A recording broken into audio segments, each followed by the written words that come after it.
जब खाने के लिए कुछ नहीं है तो रिपेयर करने को क्या लगाएंगे। आदमी को बेचारे को पैसा नहीं था, उसका बोट डूब गया। अब जो हो गया इसको बीच में ये दूसरा मसला है, तो अब टूरिस्ट ही नहीं है।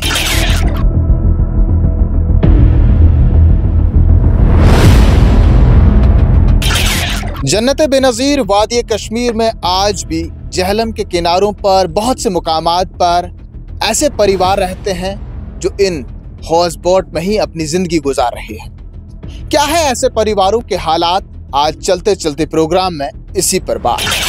हज़रत, आपका नाम जानेंगे और कब से आप इस हाउस बोट में रह रहे हैं और परिवार में कितने लोग हैं? हम जनाब है कम से कम 8 बंदे, बच्चे भी है, लड़के भी है 2, लड़कियां है 4 और खुद मियाँ बीवी है। तो मुझे 60-50 साल हो गया इसमें काम करते हुए। तो अभी जो है कि बारिश गिर रहा है, बर्फ़ गिर रहा है या पानी ज़्यादा आता है, इससे हमारे बोट में बहुत डैमेज वगैरह होता है। तो क्या आपके पास कहीं ज़मीन नहीं है रहने के लिए? जी नहीं, क्योंकि देखिए वो टीना भी है। कल जो आया था यहाँ हवा वगैरह भी, उस वक्त मेरे 3-4 ये टीना भी उड़ गए, वो पानी में चला गया। तो उधर इधर करके मैंने दूसरा और लाया तो उसमें रिपेयर कर दिया। किस तरह से आपकी ज़िंदगी बसर हो रही है इस हाउस बोट में? कुछ कमरे खुद को, कुछ कमरे टूरिस्ट? 4 कमरे हैं जनाब, उसमें 2 में खुद रहता हूँ और 2 में मैं टूरिस्ट का बिजनेस करता हूँ। तो क्या करेंगे, इस वक्त महंगाई भी है हर चीज़ की, तो इसलिए मुझे बहुत मुश्किल इसमें आता है कि कितने ऐसे परिवार होंगे जो इन हाउस बोटों में रह रहे हैं इस वक्त कश्मीर? बहुत सारे आदमी को बेचारे को पैसा नहीं था, उसका बोट डूब गया। आदमी को गवर्नमेंट ने दे दिया। सरकार ने वादा किया था कि हम हाउस बोट में जो बेघर लोग रह रहे हैं उनके लिए ज़मीन देंगे, उनको दे देंगे। बहुत ये देखने के लिए भी बहुत लोग आ गए गवर्नमेंट के ही, तो उन्होंने भी अपना देखा कि क्या है क्या नहीं है। उसने बोला कोई परवाह नहीं है, दे देंगे। मगर कुछ क्या किसी को मिला, किसी परिवार को ज़मीन मिली? पहले जो बाबा देता था उस वक्त बहुत सारों को मिला, उस वक्त मुझे भी नहीं मिला। बहुत वो लोग हैं कि जिसको बिल्कुल मिला ही नहीं।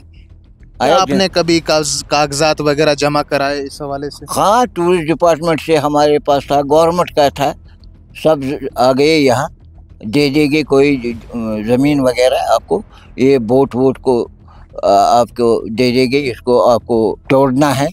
तो हमने बोला कोई बात नहीं, हम तोड़ेंगे जनाब, क्योंकि जब मुश्किल में आ गया तो हमने बोला इससे बेहतर है कि कहीं पर रह गए। आया समझ? तो मगर हमको कोई फ़ायदा ही नहीं हुआ। और इस वक्त हमारे पास बोट में कोई भी डैमेज हो जाता है, कम से कम 60-70 साल 80,000 ये रुपया लग जाता है इसमें। कारीगर भी नहीं मानता है आने के लिए, लकड़ी भी महंगा है। तो इसलिए जब खाने के लिए कुछ नहीं है तो रिपेयर करने को क्या लगाएंगे। कैसे ज़िंदगी गुजर बसर हो रही है? क्या पहले, हाँ देखिए हम बताएंगे आपको, ये 3-4 साल से पहले की बात, क्योंकि उस वक्त यहाँ पर हर चीज़ का कोई बिल्कुल मूवमेंट नहीं था। 2-4 साल से आ गया था, टूरिस्ट आया था, कोई ज़्यादा कमाते थे, कोई कम कमाते थे, तो अपना रोज़गार चलाते थे। अब जो हो गया इसको बीच में ये दूसरा मसला है, तो अब टूरिस्ट ही नहीं है, कुछ भी नहीं है।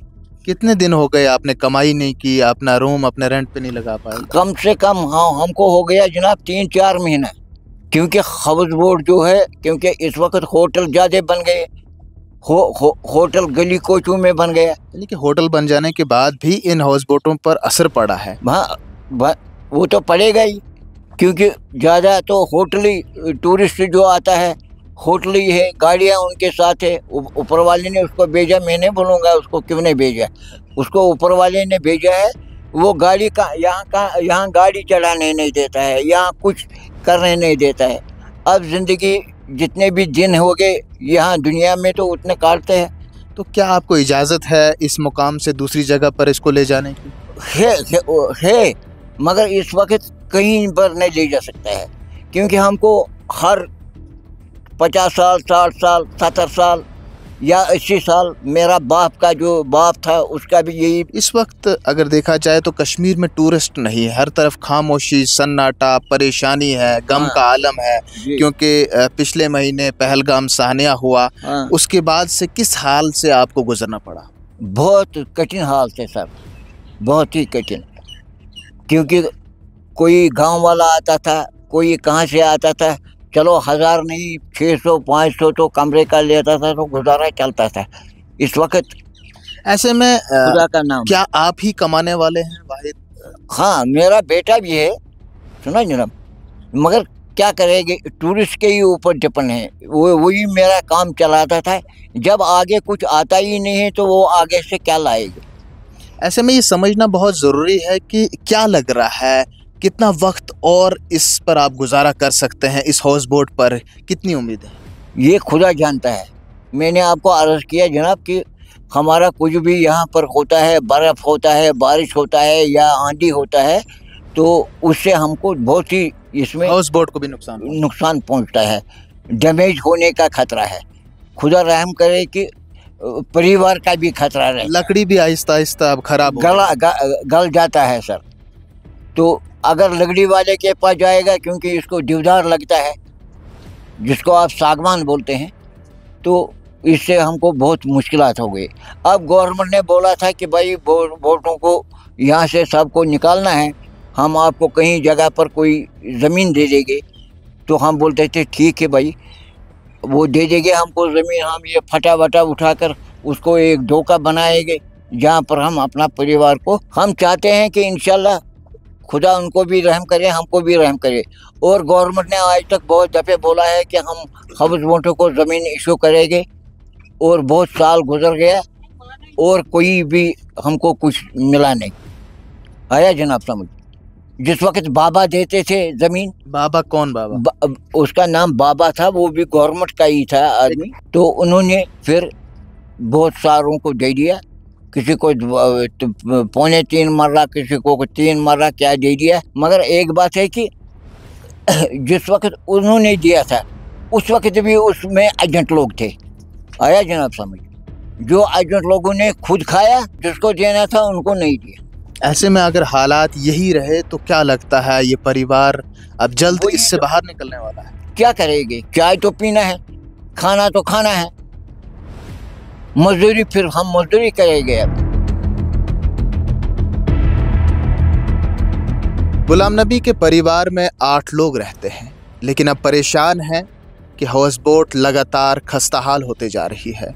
लकड़ी जो है वो ख़राब होते जा रही है, लेकिन रिपेयरिंग के लिए पैसे नहीं हैं। ऐसे में पिछले कई दहाइयों से हुकूमत और इंतज़ामिया की जानिब से बलंगोबांग दावे तो किए जा रहे हैं कि हम ऐसे परिवारों को ज़मीन देंगे जो इस वक्त जहलम में इन हाउस बोटों में रह रहे हैं, लेकिन आज तक ये वादा पूरा ना हो सका।